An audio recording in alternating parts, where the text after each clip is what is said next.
Welcome to all the aspirants on my YouTube channel Khan Mentor Classes. My name is Shaheen Khan, and as you all know that through this YouTube channel I am teaching the JKSSB and JKPSI aspirants. So you all the aspirants and serious candidates are requested to watch my lectures, and you know that I deliver the lecture on the different topics like political, Indian polity, history, geography, and mathematics.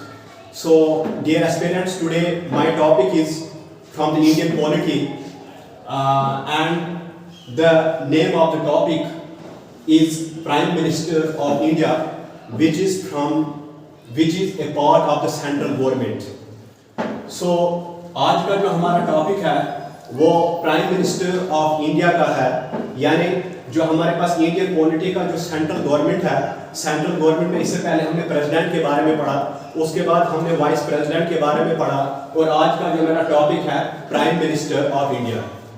तो इसमें मैं आपको ये पढ़ाने वाला हूँ कि prime minister के बारे में मैं आपको इंट्रोडक्शन दूंगा, और उसके बाद मैं आपको बताऊंगा कि प्राइम मिनिस्टर को अपॉइंट कौन करता है, और जो प्राइम मिनिस्टर के मामले में जो प्रेसिडेंट की जो कुछ इंडिविजुअल जजमेंट होती है वो क्या होती है, और उसके बाद प्राइम मिनिस्टर के ओथ इंफॉर्मेशन के बारे में, उसके टर्म और सैलरी के बारे में हम इस पार्ट में डिस्कशन करेंगे। और पार्ट सेकंड में जो हम प्राइम मिनिस्टर की जो पावर है in relation to the president, prime minister की जो पावर है in relation to the parliament, prime minister की जो पावर है in relation to the council of minister, वो हम पार्ट सेकंड में डिस्कस करेंगे। तो सबसे पहले इस पार्ट में हम प्राइम मिनिस्टर ऑफ इंडिया की बात करते हैं। देखो कि जैसे कि मैंने आपको इंट्रोडक्टरी पार्ट में जब मैंने आपको प्रेसिडेंट के बारे में पढ़ाया था, मैंने आपको ये कहा था कि हमारे देश में जो है पार्लियामेंट्री फॉर्म ऑफ गवर्नमेंट है, हमारे देश में जो है पार्लियामेंट्री फॉर्म ऑफ गवर्नमेंट है, जिस पार्लियामेंट्री फॉर्म ऑफ गवर्नमेंट में प्रेसिडेंट जो होता है वो नॉमिनल एग्जीक्यूटिव अथॉरिटी होता है, जिसको आप डी ज्यूर एग्जीक्यूटिव अथॉरिटी भी कह सकते हैं, यानी डी JUR पढ़ते हैं ना कि ज्यूर एग्जीक्यूटिव भी कह सकते हैं किसको, प्रेसिडेंट को। प्रेसिडेंट जो होता है नॉमिनल एग्जीक्यूटिव अथॉरिटी होता है, जबकि prime minister real executive authority होता है।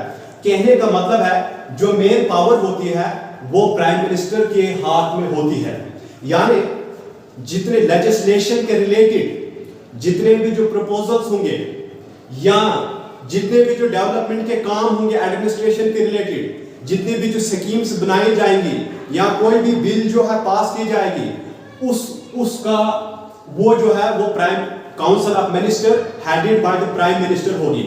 उसके बाद लास्ट पे क्या होता है, लास्ट पे उसमें जो होता है प्रेसिडेंट का जो होता है साइन होता है। बस प्रेसिडेंट की पावर खासकर यहीं तक लिमिटेड होती है, दैट इज व्हाई इसको कहा जाता है प्रेसिडेंट को नॉमिनल एग्जीक्यूटिव अथॉरिटी और प्राइम मिनिस्टर को रियल एग्जीक्यूटिव अथॉरिटी कहा जाता है। रियल एग्जीक्यूटिव अथॉरिटी मैंने कहा इसलिए कहा जाता है क्योंकि जो भी काम किया जाएगा, जो भी डेवलपमेंट का काम किया जाएगा, जो भी लेजिस्लेशन में जो भी प्रपोजल्स दिए जाएंगे, जो भी स्कीम्स, जो भी पॉलिसीज जो है वो जो है council of minister headed by the prime minister के द्वारा जो है वो फॉर्मुलेट की जाएंगी। ठीक है, तो उसके बाद हम अपॉइंटमेंट की बात करेंगे कि प्राइम मिनिस्टर को अपॉइंट कौन करता है, प्राइम मिनिस्टर को अपॉइंट कौन करता है। देखो इस लेक्चर में मैं आपको ये बताने वाला हूं प्राइम मिनिस्टर ऑफ इंडिया के बारे में बहुत सारी चीजें मैं बताना चाहता हूं आपको, जो बहुत कम लोगों को पता होती हैं और जो पढ़ना जरूरी है और एंट्रेंस पॉइंट ऑफ व्यू से बहुत ज्यादा इंपॉर्टेंट है। तो देखो हम देखते हैं कि अपॉइंटमेंट प्रेसिडेंट की कौन करता है, सॉरी प्राइम मिनिस्टर की अपॉइंटमेंट कौन करता है, वो प्रेसिडेंट करता है। तो आप जो हर 5 साल के बाद होते हैं, लोकसभा इलेक्शन में जो पार्टी सबसे ज्यादा सीट्स देती है, यानी जो पार्टी मेजॉरिटी में आती है, यानी जो पार्टी सबसे ज्यादा सीट्स हासिल करती है, जो पार्टी मेजॉरिटी गेन करती है, उसी जो लोकसभा में जो पार्टी, जिस पार्टी ने मेजॉरिटी हासिल की है, जिस पार्टी ने मेजॉरिटी गेन किया है, उसी पार्टी का जो लीडर होगा वो प्रेसिडेंट के द्वारा जो है उसको जो है प्राइम मिनिस्टर अपॉइंट किया जाएगा। आई होप यू अंडरस्टैंड कि जो लोकसभा में जो पार्टी मेजॉरिटी में आएगी, आप जानते हैं कि हर 5 साल के बाद लोकसभा का इलेक्शन होता है जिसको आप एमपी इलेक्शन कहते हैं। तो वो हर 5 साल के बाद आप जिस पार्टी का जो है सबसे ज्यादा एमपीज बनेंगे, जो पार्टी मेजॉरिटी में आएगी, मेजॉरिटी का मतलब 50% से ऊपर जो पार्टी जो है सीट हासिल करती है लोकसभा में, उसी पार्टी का क्या बनना है, उसी पार्टी का जो है वही पार्टी जो लोकसभा मेंबर्स होंगे उनका अपना लीडर होगा। उसी लीडर को जो है वो प्रेसिडेंट जो है अपॉइंट करेगा, प्रेसिडेंट अपॉइंट करेगा प्राइम मिनिस्टर। जैसे कि आप जानते हैं, यानी 2014 का लोकसभा इलेक्शन या 2019 का लोकसभा इलेक्शन, हम जानते हैं कि उस लोकसभा इलेक्शन में जो है बीजेपी के पास मेजॉरिटी थी और बीजेपी के तरफ पार्टी की तरफ से लीडर कौन था, नरेंद्र मोदी जी था, तो उसी को तो प्राइम मिनिस्टर बनाया गया। अगर कांग्रेस जीती तो कांग्रेस की तरफ से कौन लीडर था, राहुल गांधी था। तो कुदरती बात है ये प्रेसिडेंट साहब जो है तब राहुल गांधी को ही जो है president appoint, prime minister appoint करते अगर कांग्रेस पार्टी मेजॉरिटी के साथ लोकसभा में आती। इससे हमें पता चल गया कि जो पार्टी जो है जो लोकसभा में मेजॉरिटी के साथ आएगी, जिस पार्टी की मेजॉरिटी है लोकसभा में, उसी पार्टी का जो लीडर होगा उसको प्रेसिडेंट साहब क्या करेंगे, प्राइम मिनिस्टर के लिए अपॉइंट करेंगे। आई होप यू अंडरस्टैंड कि प्राइम मिनिस्टर को प्रेसिडेंट जो है प्राइम मिनिस्टर को अपॉइंट करता है, लेकिन किसको करता है वो भी मैंने आपको बता दिया। लेकिन सबसे इंपॉर्टेंट चीज, the most important thing which we have to remember and which we have to know in this lecture is that कि ऐसे दो केसेस होते हैं जिसमें प्रेसिडेंट साहब जो है वो अपनी पर्सनल डिस्क्रिशन यानी इंडिविजुअल जजमेंट दे सकता है in the appointment and the selection of the parliament. वो दो केसेस क्या है, वो दो केसेस क्या है जिसमें प्रेसिडेंट जो है प्राइम मिनिस्टर की सिलेक्शन करेगा या प्राइम मिनिस्टर को अपॉइंट करेगा अपनी मर्जी से। इसमें जो है हमारे पास दो केसेस हैं। पहला केस क्या है कि जब आप जानते हैं कि कोई भी पार्टी, जब लोकसभा का इलेक्शन हुआ लेकिन कोई भी पार्टी जो है मेजॉरिटी के साथ नहीं जीती है, सपोज मेजॉरिटी का मतलब है 50% से ऊपर जो पार्टी जो है लोकसभा सीट्स जीतेगी उसी का प्राइम मिनिस्टर तो होगा। लेकिन हम देखते हैं कि कोई भी पार्टी जो है वो मेजॉरिटी के साथ नहीं जीती है, यानी एक पार्टी है जिसने 40% सीट हासिल की, एक पार्टी है जिसने 20% सीट हासिल की और एक पार्टी है सपोज उसने 12% सीट्स जो है लोकसभा की हासिल की है। आप गोया कि क्लियर मेजॉरिटी किसी के पास नहीं है कि जो अपने दम पे सरकार बना सके। देखो इसके पास है 40%, इसके पास है 20%, इसके पास है 12%। कुदरती बात है मेजॉरिटी तो तभी होगा जब 50% से अबव वो जो है सीट्स हासिल करेंगे, लेकिन ऐसा कुछ भी नहीं है। तो उस केस में क्या होगा, उस केस में जो सबसे बड़ी पार्टी है वो किसी पार्टी के साथ गठबंधन करेगी और इस तरह से सपोज इसके साथ जब इसने गठबंधन किया 12% वाले के साथ तो हो गया 52%, तो इनकी एक कोalition जमात बन जाएगी। अब वो जो कोalition सरकार बनेगी तो उसमें क्या होगा, उसमें प्रेसिडेंट जो है उसमें प्रेसिडेंट अपनी पर्सनल जजमेंट दे सकता है कि वो किसी बंदे को खुद अपनी मतलब इंडिविजुअल जजमेंट देके वो किसी बंदे को क्या कर सकता है, उसी में से किसी बंदे को जो है यानी जो 40% और 12% जो मिलकर कोalition गवर्नमेंट बनी उनमें से एक बंदे को क्या करेगा, वो जो है अपॉइंट कर सकता है, यानी उसकी वो पर्सनल डिस्क्रिप्शन है जिसको हम इंडिविजुअल जजमेंट कहते हैं, यानी प्रेसिडेंट का राइट है।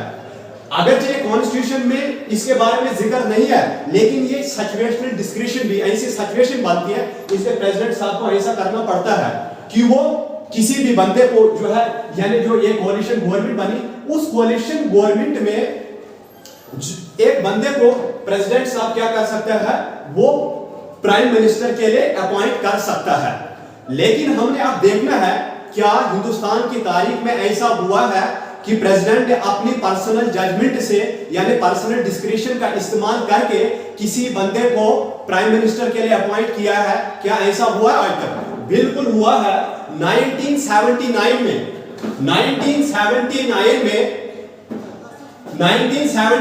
में नीलम संजीव रेड्डी जो है हिंदुस्तान के प्रेसिडेंट थे और उन्होंने जो है चरण सिंह को प्राइम मिनिस्टर के लिए अपॉइंट किया था। जब जो जनता गवर्नमेंट थी जिसके हेड जो थे मोरारजी देसाई, यानी जनता गवर्नमेंट की जो सरकार थी ये कोalition गवर्नमेंट थी, तो इस सरकार का जब मतलब ये सरकार जब टूटी तो उसके बाद प्रेसिडेंट ने क्या किया, उसने अपनी पर्सनल डिस्क्रिशन का प्रयोग किया, अपने पर्सनल डिस्क्रिशन का इस्तेमाल किया और चरण सिंह को क्या बनाया, चरण सिंह को प्राइम मिनिस्टर ऑफ इंडिया जो है उसको अपॉइंट किया। चरण सिंह को क्या किया, prime minister of India appoint किया, किसने, प्रेसिडेंट साहब ने।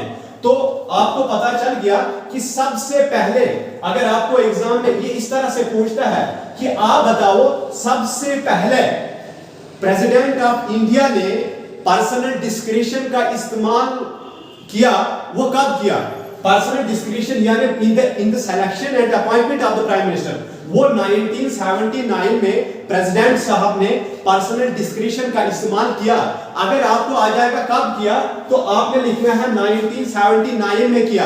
अगर आपको क्वेश्चन इस तरह पूछता है कि आप बताओ जब फर्स्ट टाइम जो है प्रेसिडेंट साहब ने पर्सनल डिस्क्रिशन का इस्तेमाल करके प्राइम मिनिस्टर को अपॉइंट किया था, तो वो प्राइम मिनिस्टर किसको अपॉइंट किया था, तो आपने लिखना है आपने लिखना है चरण सिंह। तो चरण सिंह से पहले कौन था, मोरारजी देसाई, यानी ये जो है इसको मोरारजी देसाई यानी जब प्राइम मिनिस्टर था तो इनकी जो है वो जो इसको जो वोट ऑफ कॉन्फिडेंस था वो वोट ऑफ कॉन्फिडेंस लूज कर गया। तो उसके बाद क्या हुआ, यानी सरकार इनकी गिर गई। तो क्या हुआ, फिर प्रेसिडेंट साहब ने क्या किया, अपॉइंट किया। प्रेसिडेंट साहब ने किसको अपॉइंट किया, चरण सिंह को अपॉइंट किया as the prime minister of India. लेकिन उससे पहले एक चीज होती है, उस प्रेसिडेंट जो अपनी पर्सनल, जब प्रेसिडेंट साहब अपनी पर्सनल डिस्क्रिशन का प्रयोग करके, अपनी पर्सनल डिस्क्रिशन का इस्तेमाल करके किसी बंदे को यानी यानी कोalition सरकार में किसी बंदे को जब प्राइम मिनिस्टर अपॉइंट करेगा तो उससे जब अपॉइंट करेगा तो उसको बताएगा, जब उसको अपॉइंट करेगा तो बताएगा भाई आपके पास जो है 1 महीने का टाइम है। 1 महीने के टाइम में आपने क्या करना है, आपने वोट ऑफ कॉन्फिडेंस यानी ऑन द फ्लोर आपने अपनी मेजॉरिटी जो है वो प्रूव करनी है। अगर आप on the floor majority prove कर गए तो आप ही प्राइम मिनिस्टर रहेंगे। अगर प्रेसिडेंट साहब उसको प्राइम मिनिस्टर के लिए अपॉइंट कर देता है और 1 महीने का टाइम देता है कि ऑन द फ्लोर पे वो अपनी मेजॉरिटी को प्रूव करे, लेकिन वो ऐसा करने में फेल हो जाता है कि वो मेजॉरिटी प्रूव नहीं कर पाता है, तो उस केस में क्या हो जाएगा, वो जो है डिसमिस हो जाएगा, यानी वो प्राइम मिनिस्टर नहीं रहेगा। तो हमें पता चल गया कि जब कोई भी पार्टी जो है उसके पास क्लियर मेजॉरिटी नहीं होगी, when no party has a clear majority in the Lok Sabha, then the president may exercise his personal discretion। तब प्रेसिडेंट साहब क्या करेंगे, अपनी पर्सनल डिस्क्रिशन का इस्तेमाल करके जो है किसमें, in the selection and appointment of prime minister, वो किसी भी बंदे को यानी जब कोalition गवर्नमेंट बनेगी उस गवर्नमेंट में किसी भी बंदे को वो अपॉइंट कर सकता है प्राइम मिनिस्टर, लेकिन उसके लिए उसको क्या करना होगा, ऑन द फ्लोर उसको जो है अपनी मेजॉरिटी प्रूव करनी होगी। भाई ये जो हमारी जो कोalition गवर्नमेंट बनी है इसमें मुझे मेजॉरिटी का सपोर्ट है कि ये मुझे कहते हैं कि आप प्राइम मिनिस्टर बनो, यानी ये लोग जो है सैटिस्फाइड है, मुझसे विलिंग है कि मैं प्राइम मिनिस्टर बनूं, यानी मेरे पास मेजॉरिटी है। अगर ऐसा है तो वो प्राइम मिनिस्टर रहेगा। तो सबसे पहले यानी अगर आपको एग्जाम में आता है कब हुआ, यानी डिस्क्रिशन पावर या इंडिविजुअल जजमेंट प्रेसिडेंट साहब ने in the selection of prime minister कब किया था, 1979। कौन था तब प्रेसिडेंट, नीलम संजीव रेड्डी ने सबसे पहले पर्सनल डिस्क्रिशन का इस्तेमाल किया है। और नीलम संजीव रेड्डी के बारे में मैं आपको एक चीज बता दूंगा, नीलम संजीव रेड्डी जो है हिंदुस्तान के वाहिद प्रेसिडेंट थे जो प्रेसिडेंट बने थे और उनके अपोजिट में इलेक्शन में कोई नहीं था, यानी अनअपोज्ड प्रेसिडेंट। अगर आपको यह भी आ जाता है, यहां से जीके का एक क्वेश्चन निकल जाता है कि आप बताओ, आपके पास 4 ऑप्शन होंगे, who among the following has been the president of India, जो प्रेसिडेंट इंडिया का था बट अनअपोज्ड था, मतलब उसके इलेक्शन में उसके अपोजिट कोई नहीं था, तो वो कौन था, नीलम संजीव रेड्डी। और नीलम संजीव रेड्डी ने ही सबसे पहले प्रेसिडेंट के अपॉइंटमेंट और सिलेक्शन के मामले में अपने पर्सनल डिस्क्रिशन का इस्तेमाल किया था। और किसको इन्होंने अपॉइंट किया था, प्राइम मिनिस्टर चरण सिंह को अपॉइंट किया था। और कौन था उससे पहले, मोरारजी देसाई, यानी जनता पार्टी का वो था। लेकिन जब इनकी यानी वोट ऑफ कॉन्फिडेंस लूज कर गया ये, तो उसके बाद क्या था कि प्राइम मिनिस्टर ये प्रेसिडेंट ने पर्सनल डिस्क्रिशन का इस्तेमाल किया और चरण सिंह साहब को क्या बना दिया, प्राइम मिनिस्टर ऑफ इंडिया बना दिया। यानी यह था पहली कंडीशन जब प्रेसिडेंट अपनी पर्सनल डिस्क्रिशन इस्तेमाल करता है। कब? जब कोई भी पार्टी क्लियर मेजॉरिटी के साथ नहीं आती है, तब प्रेसिडेंट जो है अपनी पर्सनल डिस्क्रिशन का इस्तेमाल कर सकता है। और दूसरी चीज, अब और एक सिचुएशन है जब प्रेसिडेंट साहब प्राइम मिनिस्टर के अपॉइंटमेंट में, प्राइम मिनिस्टर के सिलेक्शन में पर्सनल डिस्क्रिशन या इंडिविजुअल जजमेंट का प्रयोग कर सकता है, यानी इंडिविजुअल जजमेंट करके अपनी जजमेंट से यानी खुद जो है प्राइम मिनिस्टर को अपॉइंट कर सकता है। वो कब? दूसरी कंडीशन क्या है? दूसरी कंडीशन ये है कि सपोज प्राइम मिनिस्टर कोई था, जो प्राइम मिनिस्टर था उसकी डेथ हो जाती है, यानी ऑफिस में, यानी वो प्राइम मिनिस्टर का टेन्योर अभी उसका पूरा नहीं हुआ था और इन द ऑफिस जो है यानी उसकी जो है डेथ हो जाती है, उसकी मृत्यु हो जाती है, तो उस केस में भी प्राइम मिनिस्टर साहब क्या कर सकते हैं? प्राइम मिनिस्टर साहब जो प्रेसिडेंट साहब जो है अपनी पर्सनल डिस्क्रिशन का यानी इंडिविजुअल जजमेंट का प्रयोग कर सकते हैं। ऐसा कब हुआ था? सबसे पहले आप जानते हैं कि 1984 में इंदिरा गांधी का असैसिनेशन हुआ था, इंदिरा गांधी को मार दिया गया था 1984 में। जब इंदिरा गांधी को मार दिया गया था, आप जानते हैं कि जब इंदिरा गांधी को मार दिया गया था तो प्रेसिडेंट साहब ने जो है उस वक्त भी पर्सनल डिस्क्रिशन का इस्तेमाल किया था। लेकिन जब मैंने आपको कहा था कि जब फर्स्ट टाइम प्रेसिडेंट ने अपनी पर्सनल डिस्क्रिशन का प्रयोग किया था, उस टाइम प्रेसिडेंट कौन था? नीलम संजीव रेड्डी। वो केस कौन सा था? वो केस ये है कि जब कोई भी पार्टी जो है वो कोलिशन गवर्नमेंट जो बनती है, उस केस में हम बात करेंगे। उस केस में उसकी पर्सनल डिस्क्रिशन है। लेकिन दूसरी पर्सनल डिस्क्रिशन किस केस में है? जब प्रेसिडेंट प्राइम मिनिस्टर की मौत हो जाती है, तो उस मामले में वो जो प्रेसिडेंट जो अपने पर्सनल डिस्क्रिशन का प्रयोग कर सकता है। तो ऐसा कब हुआ था? जैसे कि हम जानते हैं कि 1984 में इंदिरा गांधी का असैसिनेशन हुआ था। जब इंदिरा गांधी को 1984 में मारा गया था, उस वक्त जो है हिंदुस्तान के सदर जो थे गायनी ज़ैल सिंह थे। ज़ैल सिंह जो है उस वक्त जो थे हिंदुस्तान के प्रेसिडेंट थे। आपको याद रखना होगा गायनी ज़ैल सिंह जो थे वो हिंदुस्तान के पहले सिख प्रेसिडेंट थे, ये भी आपने याद रखना होगा। तो उस वक्त गायनी ज़ैल सिंह ने क्या किया? उस वक्त गायनी ज़ैल सिंह ने राजीव गांधी को prime minister of India appoint किया। क्योंकि राजीव गांधी भी क्या थे? राजीव गांधी भी उस वक्त जो थे वो भी जो है मेंबर ऑफ पार्लियामेंट थे। तो उस वक्त जो है किसको किया था अपॉइंट किया था प्रेसिडेंट साहब ने? राजीव गांधी को। तो आपको पता चल गया कि there is one more situation when the president may have to exercise the individual judgment. कब? In the selection and the appointment of the prime minister, जब प्राइम मिनिस्टर की मृत्यु ऑफिस में हो जाती है। और ऐसा केस कब हुआ था? आपने याद रखना होगा 1984 में ऐसा केस हुआ था जब इंदिरा गांधी की असैसिनेशन हुआ था। तो उस वक्त प्रेसिडेंट गायनी ज़ैल सिंह ने अपनी पर्सनल डिस्क्रिशन का प्रयोग करके राजीव गांधी जी को हिंदुस्तान का प्राइम मिनिस्टर बनाया था। तो मुझे उम्मीद है कि आपको ये समझ आ गया कि सिर्फ दो ही केसेस हैं जिसमें प्रेसिडेंट जो है अपनी पर्सनल डिस्क्रिशन का इस्तेमाल कर सकता है in selection of prime minister, in selection and appointment of prime minister. पहला का जब कोई भी पार्टी जो है वो क्लियर मेजॉरिटी के साथ नहीं आती है लोकसभा में और एक कोलिशन गवर्नमेंट बनती है। उस कोलिशन गवर्नमेंट में प्रेसिडेंट के पास राइट है कि उसी कोलिशन गवर्नमेंट में एक बंदा जो होगा, एक मेंबर जो होगा, उसको जो है वो अपॉइंट कर सकता है प्राइम मिनिस्टर के लिए। लेकिन उसको क्या करना होगा? 1 महीने के अंदर ऑन द फ्लोर यानी उसको पार्लियामेंट में यानी लोकसभा में क्या करना होगा? अपनी मेजॉरिटी प्रूव करनी होगी। और दूसरा मसला क्या है? जब भी प्राइम मिनिस्टर की मृत्यु ऑफिस में हो जाती है, उस केस में भी प्रेसिडेंट साहब जो है अपनी पर्सनल जजमेंट का प्रयोग कर सकता है, जैसे कि 1984 में किया था। 1984 में गायनी ज़ैल सिंह ने अपनी पर्सनल डिस्क्रिशन का इस्तेमाल किया था जब इंदिरा गांधी का असैसिनेशन हुआ था। तो उन्होंने किसको अपॉइंट किया था? राजीव गांधी को अपॉइंट किया था as the prime minister of India. तो मैंने आपको बताया था कि जो प्रेसिडेंट जो अपनी पर्सनल डिस्क्रिशन का प्रयोग कब कर सकता है, उसमें मैंने 2 केसेस की बात की थी। लेकिन अब हमारे पास इसके रिलेटेड हमें प्राइम मिनिस्टर ऑफ इंडिया के बारे में और कुछ चीजें जानने की जरूरत है। ये जानने की जरूरत है अगर एक बंदा जो है वो नहीं राज्यसभा का मेंबर है नहीं लोकसभा का मेंबर है, क्या उसको प्राइम मिनिस्टर अपॉइंट किया जाता है? या आम खास समझे प्राइम मिनिस्टर जो प्राइम मिनिस्टर होता है, क्योंकि वो एमपीज में ही एक बंदे को जो अपना लीडर मान के वो प्राइम मिनिस्टर बनाते हैं, ठीक है।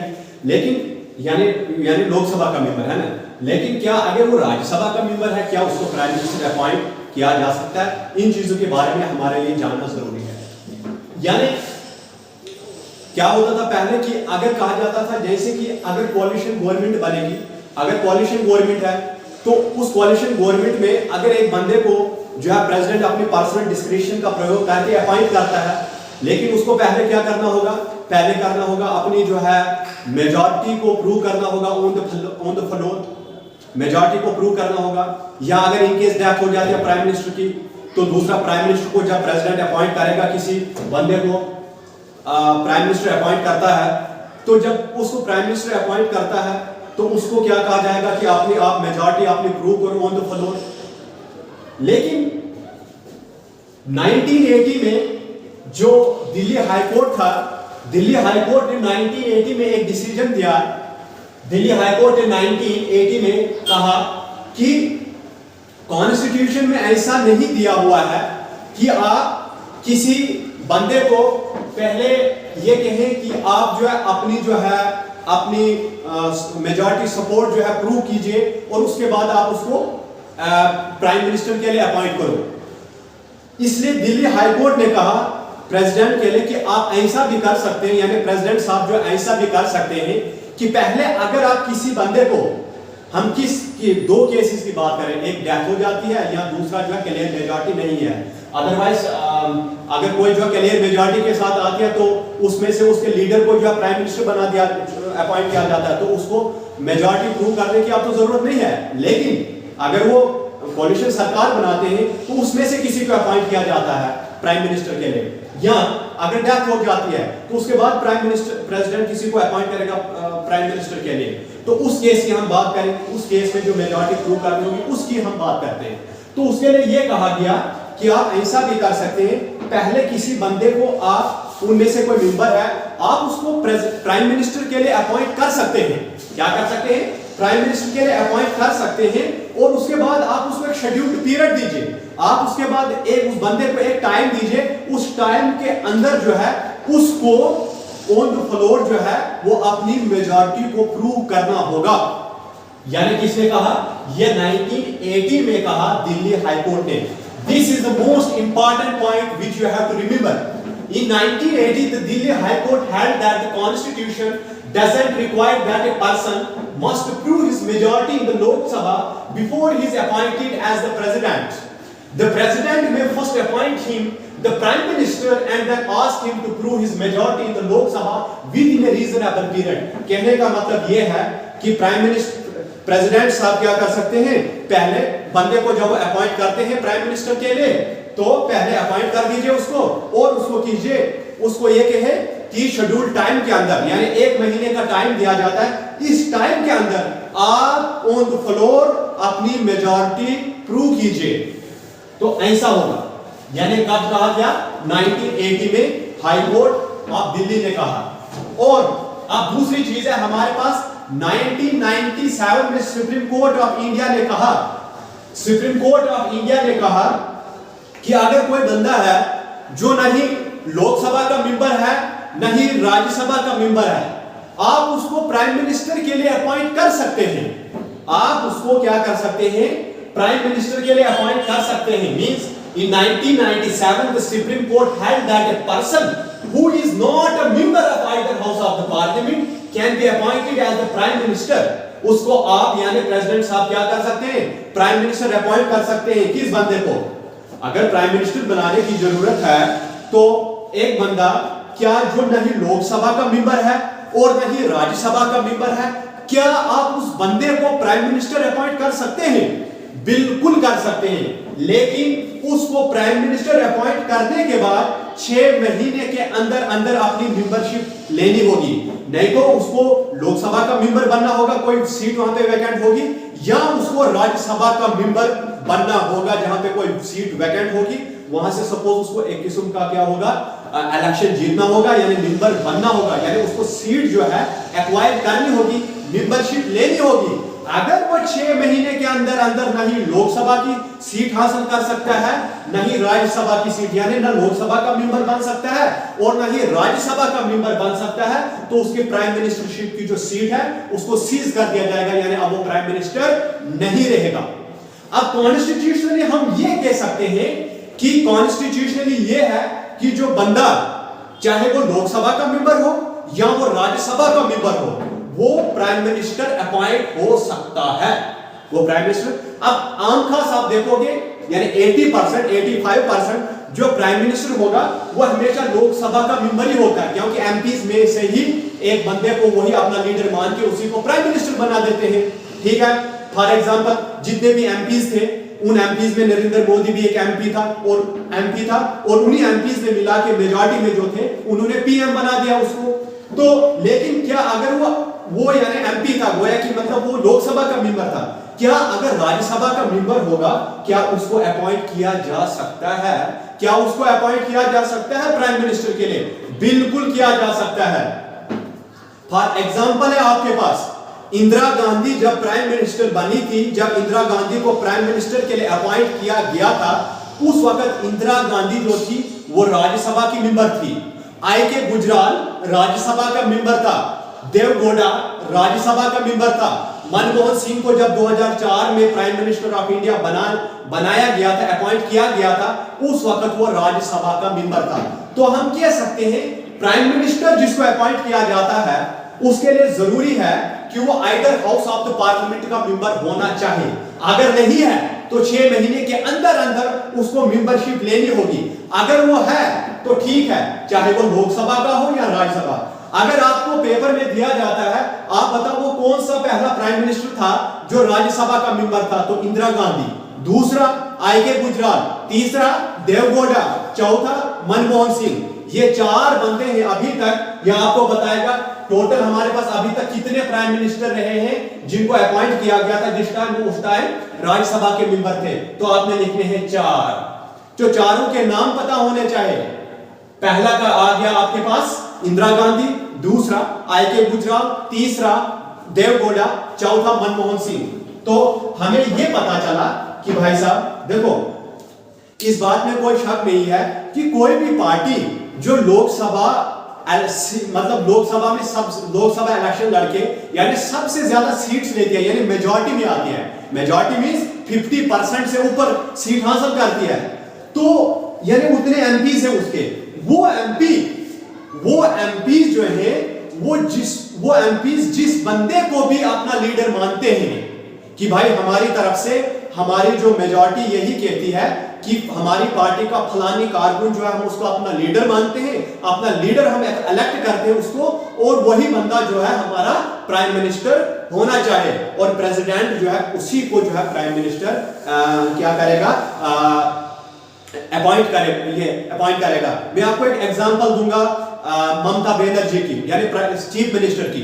ममता बनर्जी ने एक दफा जब इलेक्शन लड़ा था वो एमएलए की इलेक्शन हार गई थी, एमएलए की, लेकिन उसकी पार्टी ने सबसे ज्यादा एमएलए की सीट्स हासिल की थी और उन्होंने उसको अपना लीडर माना था और उस तरह से वो जो है चीफ मिनिस्टर उसको बना दिया गया था। सेम केस यहां पे भी है। अगर सपोज मान लेते हैं कि लोकसभा का इलेक्शन था, मान लेते हैं फॉर एग्जांपल मान लेते हैं कि 2019 में लोकसभा का इलेक्शन था, तो Lok Sabha election means member of parliament, जिस तरह से हमारे जतिंदर सिंह जी जो है मेंबर ऑफ पार्लियामेंट बने, ठीक है, यहां से डिस्ट्रिक्ट रामबन, डोडा, उधमपुर वगैरह से, ठीक है, उसी तरह जिसके सबसे ज्यादा एमपीज है। अब मान लेते हैं कि नरेंद्र मोदी भी एमपी के इलेक्शन लड़ रहा था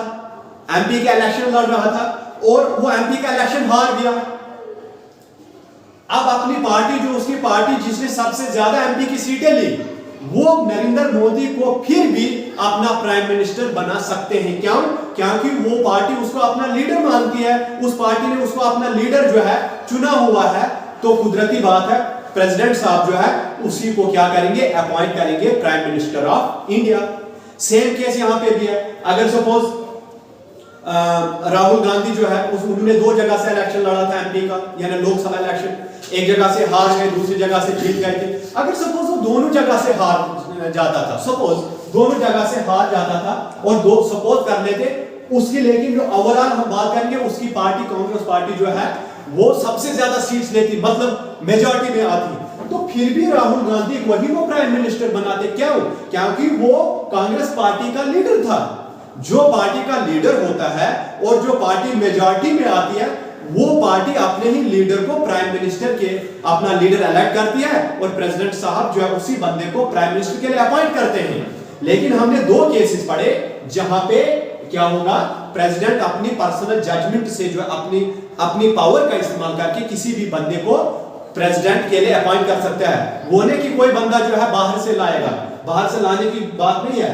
वो जो है सपोज कोलिशन में कोई गवर्नमेंट थे, कोलिशन में गवर्नमेंट एक कोलिशन गवर्नमेंट है, तो हमारे पास पहले सरकार जो है वो सपोज एक कोलिशन गवर्नमेंट बनती है। उस कोलिशन गवर्नमेंट में प्रेसिडेंट साहब क्या कर सकते हैं, अपनी पर्सनल जजमेंट का इस्तेमाल करके उसी में से एक मेंबर उठा के उसको अपॉइंट कर सकते हैं प्राइम मिनिस्टर ऑफ इंडिया।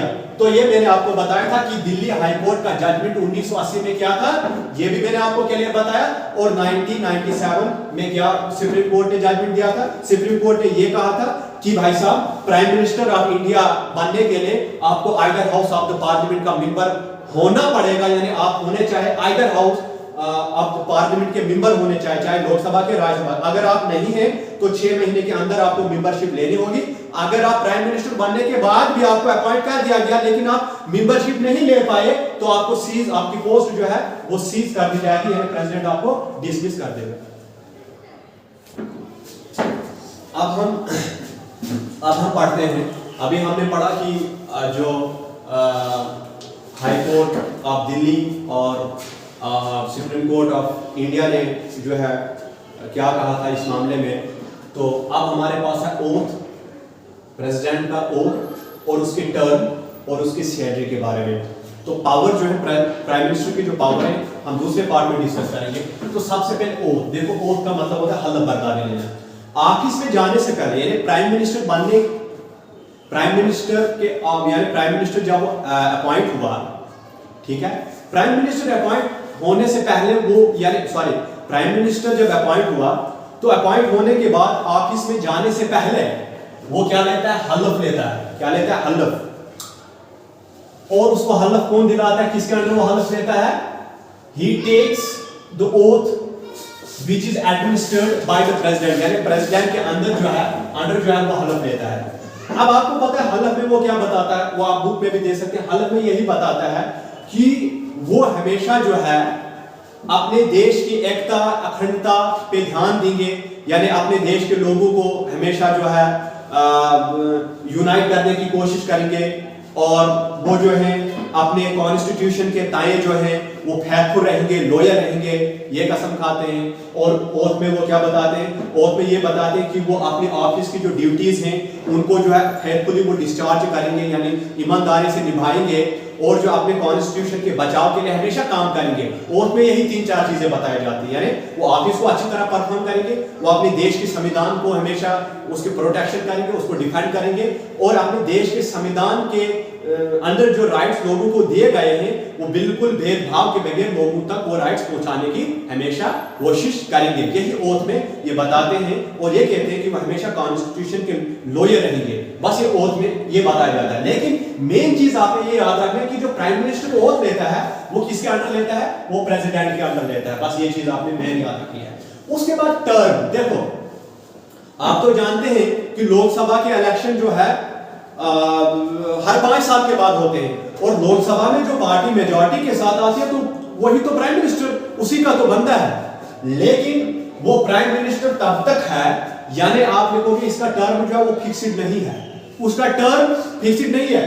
आपको होगा the term of the prime minister is, नीचे होगा 4 ऑप्शन, उसमें ये लिखा होगा एज लॉन्ग एज ही या ऑब्लिक करके she possesses the majority support in the Lok Sabha, जब तक उसको लोकसभा में मेजॉरिटी का सपोर्ट है वो तब तक प्राइम मिनिस्टर है। फॉर एग्जांपल 2014 के लोकसभा इलेक्शन हुए तो जो है बीजेपी ने सबसे ज्यादा यानी जो मेजॉरिटी में आई अब मेजॉरिटी का सपोर्ट यानी किसको हासिल था कि कौन प्राइम मिनिस्टर हमारा होगा, यानी वो मेजॉरिटी को का सपोर्ट हासिल था नरेंद्र मोदी को, और उसको प्राइम मिनिस्टर बना दिया गया 5 साल के लिए। फिर जब अगला 2019 का जो चुनाव हुआ उसमें भी वो पार्टी जो है लोकसभा इलेक्शन में सबसे ज्यादा सीट लिए, और फिर और एक दफा जो है प्राइम मिनिस्टर को वो मेजॉरिटी का सपोर्ट हासिल का फिर मतलब हासिल था, और फिर दोबारा से नरेंद्र मोदी जो है वो प्राइम मिनिस्टर बने। तो हम ये कह सकते हैं कि प्राइम मिनिस्टर तब तक रहेगा जब तक उसको लोकसभा में मेजॉरिटी का सपोर्ट हासिल है, बस ये आपको याद रखना है। और ये कहता है कि the term of the prime minister is not fixed and holds office during the pleasure of the prime president। pleasure of the president के during जो है वो ऑफिस अपना होल्ड करता है, लेकिन इसका मतलब नहीं है कि प्रेसिडेंट जब चाहे प्राइम मिनिस्टर को डिसमिस कर सकता है, ऐसा कुछ भी नहीं है। प्रेसिडेंट तब तक जो है प्राइम मिनिस्टर को डिसमिस नहीं कर सकता है, वो प्राइम मिनिस्टर का कुछ भी नहीं कर सकता है जब तक प्राइम मिनिस्टर को लोकसभा में मेजॉरिटी का सपोर्ट हासिल है। लेकिन जो ही उसको मेजॉरिटी का सपोर्ट जो है वो लूज हो जाता है, यानी लॉस कर देता है मेजॉरिटी का सपोर्ट, यानी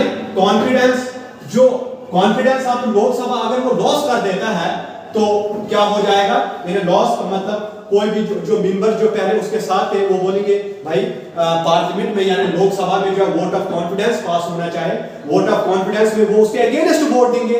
जब अगेंस्ट में अगर सपोज वोट देंगे तो इसका मतलब है जो पहले उसकी बहुमत थी वो टूट जाएगी, क्योंकि वो उसके अगेंस्ट में वोट देंगे जब वोट ऑफ कॉन्फिडेंस होगा। तो उस वोट ऑफ कॉन्फिडेंस जब वो लूज कर जाएगा तो वो प्राइम मिनिस्टर उस वक्त क्या कर देगा, वो रिजाइन देगा, या उस वक्त प्रेसिडेंट जो है उसको डिसमिस कर देगा। लेकिन कब, जब वो मेजॉरिटी का सपोर्ट लूज कर देगा। जब तक उसके पास लोकसभा में मेजॉरिटी का सपोर्ट है तो प्रेसिडेंट जो है उसको कुछ भी नहीं कर सकता है, उसको डिसमिस नहीं कर सकता है। तो आपको समझ आ गई, as long as the prime minister enjoys majority support in the Lok Sabha, he cannot be dismissed by the president, जब तक उसके पास मेजॉरिटी का सपोर्ट है। However, if he loses the confidence of Lok Sabha, अगर वो confidence of Lok Sabha loose कर देता है यानी लोकसभा में वोट ऑफ कॉन्फिडेंस होगा, वोट ऑफ कॉन्फिडेंस में उसी के मेंबर अगर उसके खिलाफ वोट डालने लग जाएंगे, कि मतलब कहने का मकसद है कि आप वो नहीं चाहते हैं कि उसको अपना लीडर, कुछ लोग नहीं मेजॉरिटी में उसको लीडर मानना चाहे, आप मेजॉरिटी में जब इसको लीडर नहीं मान रहे हैं तो इसका मतलब है उसने कॉन्फिडेंस अब लोकसभा खो दिया है, अब वो रिजाइन कर देगा खुद को खुद, या उसको प्रेसिडेंट डिसमिस कर देगा। अब रही सैलरी की बात, देखो सैलरी जो है वो ये डिसाइड कौन करता है, पार्लियामेंट ऑफ इंडिया, यानी parliament, it is determined, it is decided by the parliament. ये चेंज होती रहती है, फिक्स्ड नहीं है। ये पार्लियामेंट कभी भी इनकी सैलरी जो है वो चेंज कर सकती है, यानी नीचे नहीं करेगी, ऊपर ही करेगी, लेकिन कभी भी, यानी जो मेंबर ऑफ पार्लियामेंट एमपीज की जो सैलरीज होती है वही सैलरी जो होती है वो प्राइम मिनिस्टर की भी होती है, वही सैलरी जो होती है लगभग प्राइम मिनिस्टर की भी होती है, लेकिन इसको कुछ एक्स्ट्रा अलाउंसेस और दूसरी फैसिलिटीज दी जाती हैं। फॉर एग्जांपल इसका जो जितना भी जो मेडिकल रिलेटेड, हेल्थ रिलेटेड, इसको एक्स्ट्रा अलाउंसेस मिलेंगे, और दूसरा बहुत सारी फैसिलिटीज इसको मिलती हैं। या फॉरेन टूर पे जाते, हम जानते हैं हमारे प्राइम मिनिस्टर जी जो हैं वो अभी तक लगभग 58 कंट्रीज पे टूर कर चुके हैं। तो जो ट्रेनिंग की जो फैसिलिटीज होती हैं या ट्रेनिंग में जो कुछ भी खर्चा होता है उसको अपने जेब का नहीं होता है, बल्कि वो गवर्नमेंट का ही होता है। तो यानी हम कह सकते हैं कि जो उसकी सैलरी होती है वो एमपीज की तरह ही होती है, लगभग वैसी होती है, लेकिन उसको कुछ एक्स्ट्रा अलाउंसेस दिए जाते हैं, और बहुत सारे यानी एकोमोडेशन, जो रहने सहने की जो पूरी एकोमोडेशन उसकी होती है वो फ्री होती है, और फॉरेन ट्रेवलिंग जो कुछ भी होती है उसकी वो फ्री में होती है, गवर्नमेंट की तरफ अपने जेब का नहीं होता है। तो ये इस तरह से मैंने आपको बताया कि प्राइम मिनिस्टर को अपॉइंट कैसे किया जाता है, और प्राइम मिनिस्टर में जो प्रेसिडेंट जो है वो अपनी इंडिविजुअल जजमेंट कब दे सकता है, यानी पर्सनल डिस्क्रिशन हम उसको कहते हैं, कब दे सकता है, 2 केसेस में। फिर मैंने आपको बताया कि जो either house of the parliament का मेंबर ही होना चाहिए जो प्राइम मिनिस्टर बन सकता है, अगर नहीं होगा तो उसको मेंबरशिप लेनी होगी। उसके बाद मैंने आपको ओथ के बारे में बताया, उसके बाद मैंने आपको सैलरी के बारे में बताया, और उसके बाद मैंने इसके टर्म के बारे में बता दिया। अगर आपको लेक्चर सुनने के बाद, मेरा लेक्चर अगर आपको पसंद आता है तो नहीं भूलेगा, मेरा नाम शाहीन खान है, मेरे यूट्यूब का चैनल का नाम जो है खान मेंटर क्लासेस है। मुझे उम्मीद है आप मेरी सपोर्ट करेंगे। अगर आपको मेरा लेक्चर पसंद आता है तो मेहरबानी करके मेरा चैनल सब्सक्राइब कीजिएगा, शेयर कीजिएगा, लाइक कीजिएगा। Thank you.